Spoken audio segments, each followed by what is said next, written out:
Hey guys, subscribe for daily knife content, and if you're shopping for knives and gear, make sure you check out the description of the video you're watching right now for links to some great online retailers. There's also individual links for knives that I personally recommend. Thanks! What's going on YouTube? Metal Complex here, and today I've got another interesting knife review slash knife overview to share with you guys. This is the Spyderco Sage 5 Lightweight. Very, very cool. For anybody who doesn't know, apparently each of the numbers in the Sage, like there's Sage 1 through 5, each number indicates a different locking system and style in some cases, right? There's a few different Sage 5s, there's a couple of different Sage 1s, some other stuff in between. This is the Sage 5 Lightweight. I'll be linking it right down below along with the other variants of the Sage so you can check out everything. I'll also link Spyderco knives in general so you can check out what else they've got going on. This knife was sent to me by Tom. Tom, thank you very much for sending this. It's because of people like Tom that I'm able to bring you guys daily knife content. It's also because of my generous patrons. You can find my Patreon link right down in the description. Thanks for supporting me. Please make sure to follow me on Instagram at metal_complex. Let's go ahead and get a measurement of this guy. I'm going to try and get through this as fast as possible. Overall length of the Sage 5 Lightweight is coming in just a little bit over 7 inches, about 7 1/8. Blade length is coming in right at 3 inches. It's not shy, it's right on the line, 3 inches. Cutting edge is coming in at about 2.65 inches overall, thanks to that generous forward choil. Let me make sure that that is absolutely the case. Yeah, that is. Alright, let's go ahead and do some size comparisons up against the Ontario Rat Model 1 and Model 2. You can see here that this is bigger in some ways than the Rat 2, but it's also about the same length. It's definitely not as long as the Ontario Rat number 1. Why would I be moving that? Let's move these guys. How about up against the Spyderco PM2 and Para 3? I think these are going to be size comparisons a lot of people are going to want to see considering they're all Spydercos. We are very similar in overall size to the Spyderco Para 3 and height to both of them, but it's definitely shorter than the PM2. Cutting edge is almost identical with the Para 3. Last but not least, the Benchmade Griptilian and, or in this case, the Ritter Hogue and the Mini Griptilian. You can see here it definitely is larger than the Mini Griptilian, but the Mini Griptilian actually has just slightly more cutting edge. So it depends on kind of where your preferences lie. Let's go ahead and do a hardware check on this guy. Get out my tools as per usual. My tools are very inexpensive, very recommendable. You can find them down in the description. I think everything on this knife is going to be T8. Let's check. T8. T8. Even the pocket clip screw is T8. You guys are going to remember, of course, my review of the Sage 1 liner lock. There are a few differences here, worth doing a totally different review. Anyways, minimal hardware. It's all T8. You don't have nearly the same type of obnoxious lanyard barrel that you do on like the PM2 and Para 3 where it's lipped. Disassembly of this guy is going to be like the easiest thing in the entire world. I'm very happy with the hardware size and the simplicity of everything. That's just wonderful. Carry profile, thickness up against the Spyderco Para 3. You can see here that this guy is ever so slightly thinner than the Spyderco Para 3. Length and height up against the PM2 and Para 3. You can see it's definitely shorter than the PM2, about the same as the Para 3, but in terms of height, to be honest with you guys, PM2 and Para 3 are ever so slightly taller. You know, I've never really had that much of a problem with the PM2 or Para 3 in the pocket, so I know I'm not going to have that much of an issue with this guy. Overall, it's just not a cumbersome profile. Let's go ahead and take a look at the internal. So the outside here is injectionable plastic, FRN. I'm sure there's a specific name for what Spyderco uses. It is a variation of injectionable plastic that you see commonly on folding knives in today's world. Spyderco stuff is generally pretty good. I've never had an issue with it. It does have that kind of cheap feeling, but it is backed up by, you can get my flashlight down in the description, it is backed up by countersunk steel liners that have been a little bit milled out. So it doesn't quite have the same cheap feeling that, say, a Benchmade bug out has. Blade stock thickness on this guy, I don't think this is going to be very thick. I'm going to guess it's probably somewhere around 110 to 115 thousandths. Let's give it the old checkaroo here. Yeah, I bet my calipers are off. I bet it's 115 thousandths, so that's great. Definitely on the thinner side. That's going to yield definitely a performance edge, and we'll talk about that here soon. Weight on this guy, 2.89 ounces. On this channel, anything under 3 ounces is considered ultra lightweight to me. I don't really care about the difference between a knife that weighs 1.85 ounces and 3 ounces. It's just not, whatever. This is not going to be a difficult knife to carry. As long as you can legally carry it in your area, I think most people, no matter what you're wearing, it's going to be just fine. It's just not a cumbersome profile.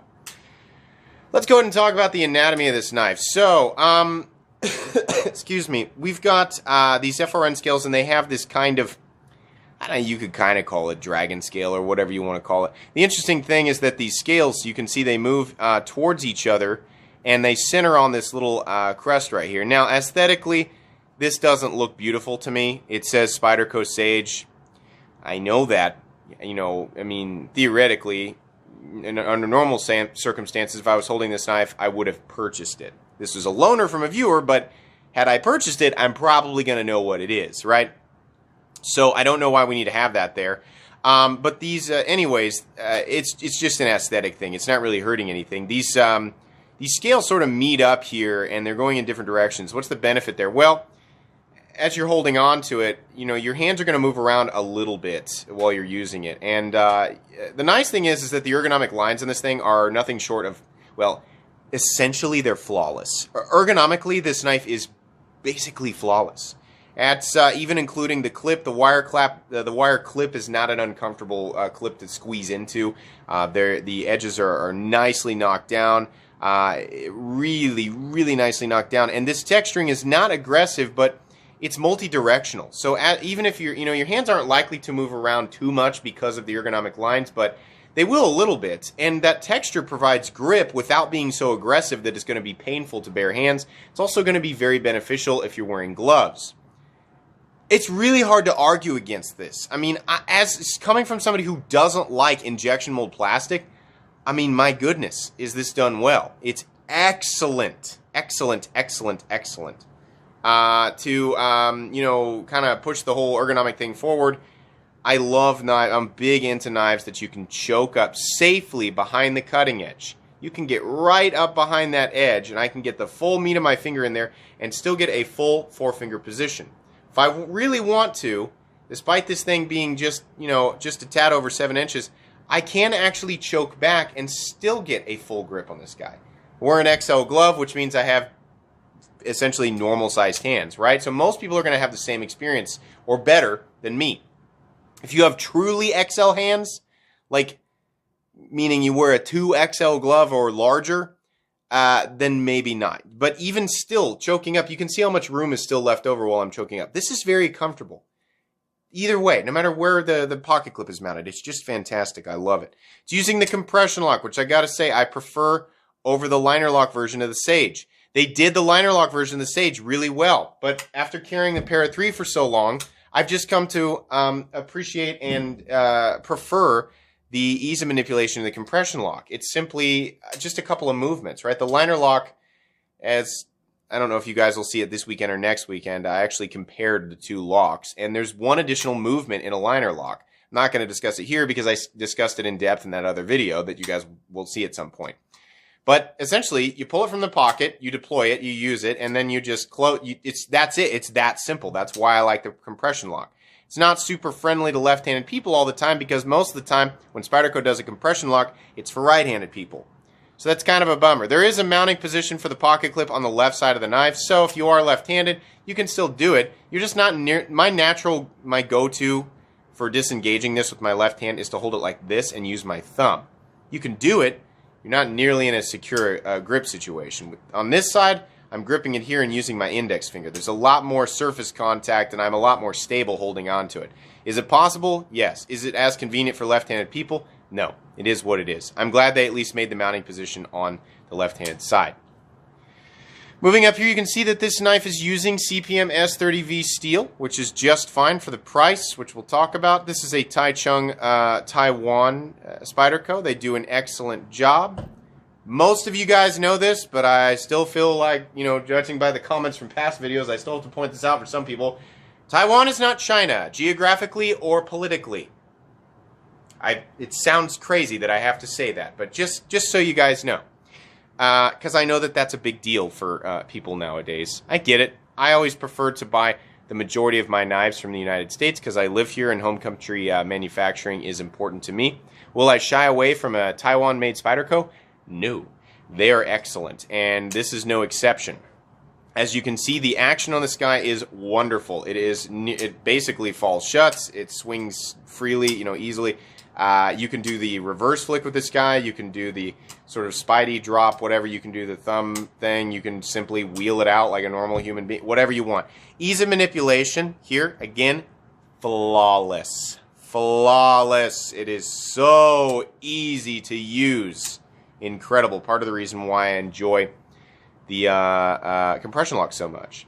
Also, over the Para 3, appreciate that there is a thumb ramp, but it's not so insane. Under normal circumstances, this is never really a problem until I go to break down cardboard. If I'm gripping it like this and trying to get the thickest part of the cardboard right in front of my finger, put the most pressure into that cut, make the knife do the majority of the work, right? All that. That hump starts to create a problem. With this guy, not quite the same thing. Now, some of the benefit there is reduced due to the fact that this versus the Spyderco Para 3 that I used in that example. This is a satin finish blade, which means the corners are a little sharper. These corners are a little softer because it's tumbled, right? So, would I have preferred a tumbled blade for that reason and maybe some others? Yeah. I don't like blades with ultra sharp spines, and truthfully, this isn't bad. In fact, this spine has been knocked down just a little bit. This area right here, just a tad, sorry, I'm bumping the camera, just a tad bit sharp. And it's I'm comparing to a fully tumbled Spyderco. So this is a little softer, but, I gotta admit, it's not that bad. You can see here, let me zoom in. You can see, yeah, it is actually a little bit knocked down. I also just prefer the aesthetics of a tumbled blade, but that's just me. The satin finish is fine. They did a good job. I've got my fingerprints all over it right now, so it's not really being properly emphasized. But yeah, they did a good job. CPM S30V, it's fine. Very well-rounded steel, made for a folding knife. Is it the newest, coolest thing out there? No. Is it appropriate in this price range still? Definitely. But people are going to have different opinions about that. In fact, I'm going to actually offer up my thoughts on steels that might have been better.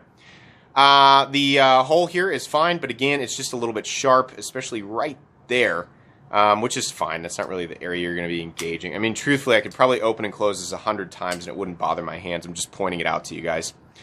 Spyderco logo, and then, yeah, that's pretty much it. This is the leaf-shaped blade, which I'll tell you guys right now is my favorite Spyderco blade. Absolutely. Aesthetically, I like it over this, and functionally, in this case, I think it's quite a bit better. We have a thinner spine. It is fully flat ground, right? And all the way out to the tip, there's more room to drop towards the edge. The edge is a laser beam. Oh my goodness. This blade screams performance. Is it going to be the most aesthetically appealing blade for every person? No. Is it incredibly durable out of the tip? No. In fact, it's probably no more or less durable than the Spyderco Para 3 tip, even though the Spyderco Para 3 is thicker on the spine up here, right? But you can see the taper actually, affects final cutting geometry and tip geometry. So obviously don't go sticking this into a hard surface and then prying around with it. Don't do that. That's dumb. You shouldn't be using your knife for that, right? For general cutting tasks, which is definitely what this is meant for, this is going to make short work of pretty much anything as long as you're not trying to cut concrete or something dumb. This blade shape is basically perfect. I keep saying this. There are a lot of elements here that are essentially perfect for a folding knife. That blade shape is essentially perfect for EDC.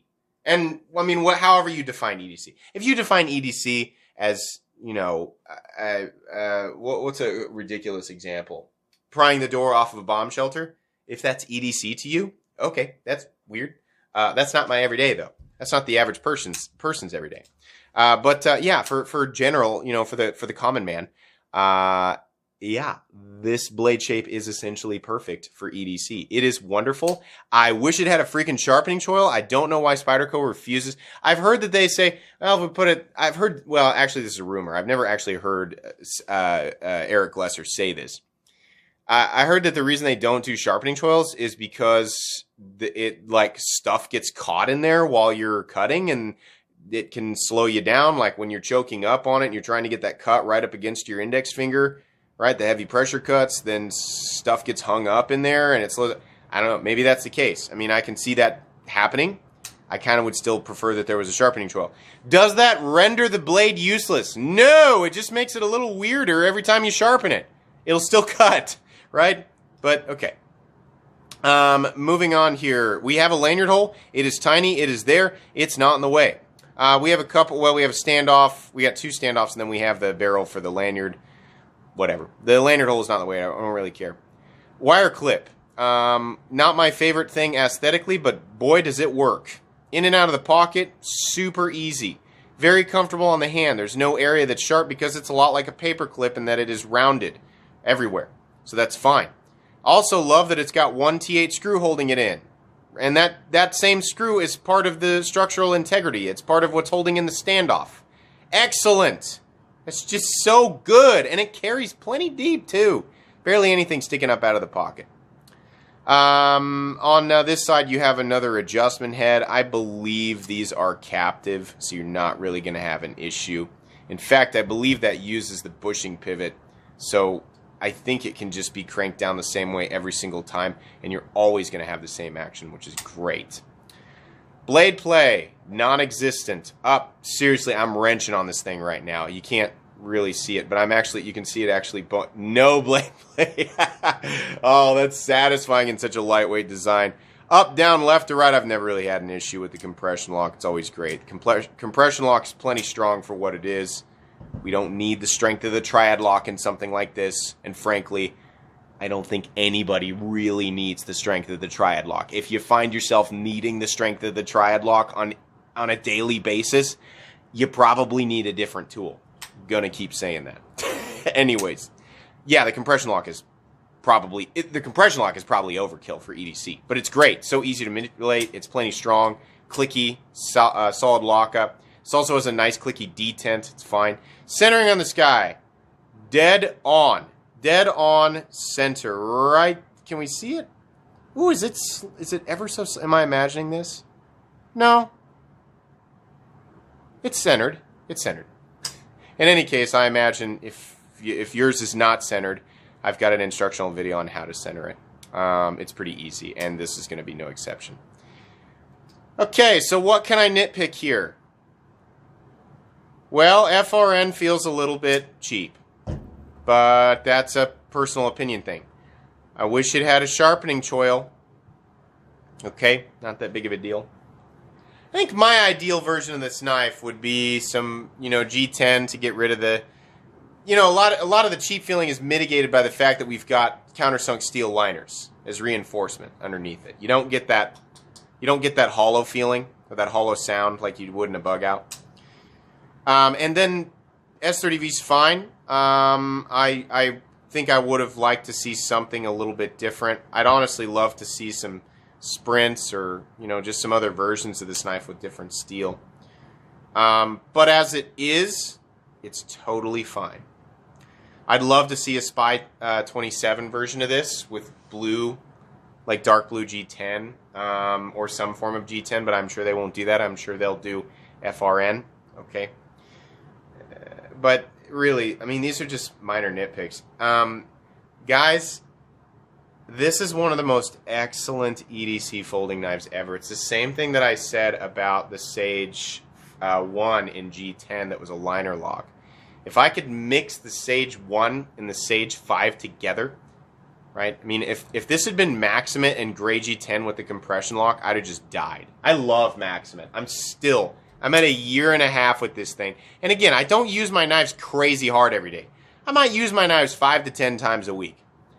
5 to 10 times a week for a year and a half is not enough to dole Maximate, apparently. Not when you're just cutting general stuff like cardboard and opening up envelopes and stuff like that. It's just not gonna, it's not doing anything to it. This stuff is just insane. It's not gonna be the best deal for everybody. The S30V is a much more well-rounded choice. Spy 27, I think, is probably gonna be, it's gonna have that well-rounded element. But it's newer and has that new spiciness to it. It's also going to be easier to sharpen, which I think is going to be, generally speaking, better for the end user, considering the average person is not a master sharpener. But yeah, the way that this is, what does this come in at? $122. I just don't have a problem with that. This knife is so stupid good. The things that I can complain about are so minimal. I'm serious, guys. This is ridiculous. If you want a top tier, no nonsense, just straightforward tool that has elements that an enthusiast and collector will appreciate, but at the end of the day, when the novelty of a new knife purchase wears off and you're just left with the tool, this is one of the most convenient, straightforward, dependable cutting tools on the market. This is incredible. I really didn't think I was going to find something that I thought was better for me. That you guys know that I keep reaching for my Para 3. I think the Sage is better than the Para 3. Now, the problem is that the standard, right now there's 3 different versions of the Sage you can get. You can't get like the old frame lock and the bolt action lock and the back lock one. You can get a liner Sage 1 in Maxima and G10, and that's it. Or you can get, there's 2 different versions of this guy. There's the carbon fiber laminate and S30V Sage 5 with the compression lock for $165. Pass. What? For what? For laminate carbon fiber? No.